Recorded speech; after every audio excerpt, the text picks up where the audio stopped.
الحمدللہ رب العالمین والصلاة والسلام علی سید المرسلین اما بعد۔ 14 فروری کو یورپ میں لوگ ویلنٹائن ڈے مناتے ہیں اور اسے محبت کا دن قرار دیا جاتا ہے، اور اس دن کو بطور تہوار اور بطور عید کے منایا جاتا ہے۔ افسوس سے کہنا پڑ رہا ہے کہ یہ وبا اور یہ بیماری مسلمانوں میں بھی پھیلتی جا رہی ہے۔ چنانچہ اس نام نہاد محبت والے دن مسلمان لڑکے اور لڑکیاں ایک دوسرے کو تحفے تحائف دیتے ہوئے نظر آتے ہیں، سرخ رنگ کے غبارے اڑاتے ہوئے نظر آتے ہیں، سرخ رنگ کے پھول ایک دوسرے کو تحفے میں دیتے ہوئے نظر آتے ہیں، اور یہ بیماری تیزی سے مسلمانوں میں سرایت کر رہی ہے۔ گزارش اس موقع پہ یہ کرنا چاہوں گا کہ اس دن کو بطور عید بطور تہوار منانا غلط ہے۔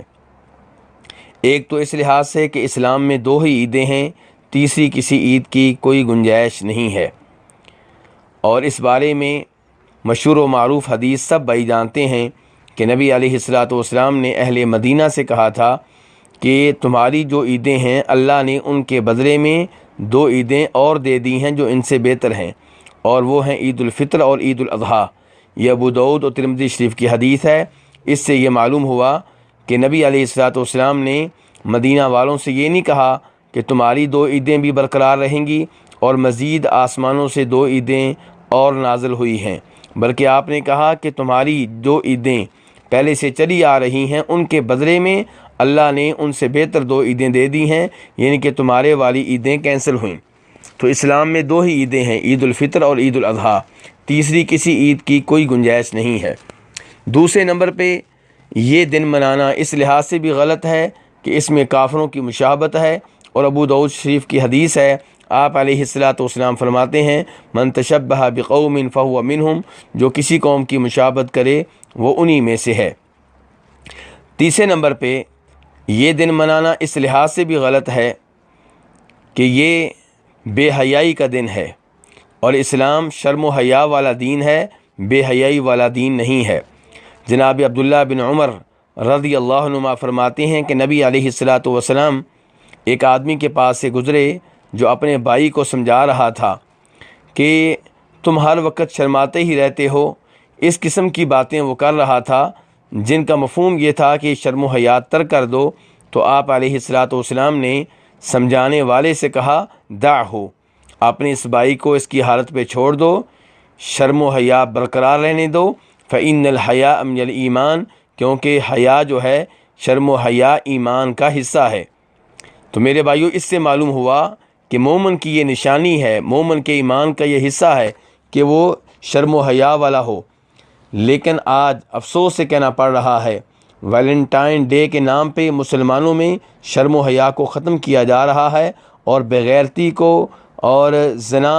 جیسی چیزوں کو عام کیا جا رہا ہے۔ اسلام تو وہ دین شرم و حیا ہے جو مومنوں سے کہتا ہے قل للمؤمنین یغضوا من ابصارہم، کہ مومن اپنی نگاہیں جھکا کر رکھا کریں، اور یہیں اسلام مومن عورتوں سے کہتا ہے کہ وہ اپنی نگاہیں جھکا کر رکھا کریں۔ اسلام وہ دین ہے جو عورتوں سے تقاضا کرتا ہے فلا تخضعن بالقول، کہ اگر مردوں سے بات کرنی پڑ جائے تو اس آواز میں نرمی نہیں ہونی چاہیے بلکہ اس میں سنجیدگی ہونی چاہیے۔ اور اسلام وہ دین ہے جو مردوں سے کہتا ہے کہ وَإِذَا سَأَلْتُمُوهُنَّ مَتَاعًا فَاسْأَلُوهُنَّ مِنْ وَرَاءِ حجاب، کہ اگر عورتوں سے کوئی سوال کرنا ہو تو وہ بھی پردے کے پیچھے سے ہو کر کیا کرو۔ اسلام ایسا دین ہے کہ جو اس قسم کی ہدایات دیتا ہے جن کی وجہ سے انسان بے حیائی سے بچ جائے، جبکہ یہ دن جو ہے، یہ دن منانا یہ بغیرتی کو، بے حیائی کو عام کرنے کے مترادف ہے۔ اور اللہ تعالیٰ ایسے لوگوں کے بارے میں فرماتے ہیں ان الذین یحبون ان تشیع الفاحشۃ فی الذین آمنوا لہم عذاب علیم فی الدنیا والآخرہ، کہ وہ لوگ جو یہ چاہتے ہیں کہ ایمان والوں میں بے حیائی عام ہو جائے، ان میں بے حیائی پھیل جائے، اللہ تعالیٰ فرماتے ہیں ان کے لیے دردناک عذاب ہے۔ تو میرے بھائیو، اس لیے اس لعنت سے، اس وبا سے، اس بیماری سے خود بھی بچیں، اور اپنی اولاد کو بھی اس سے محفوظ رکھیں، اپنے رشتہ داروں کو بھی اس سے محفوظ رکھیں، محلہ داروں کو بھی اس سے محفوظ رکھیں۔ ورنہ یہ بیماری جس انداز سے پھیل رہی ہے،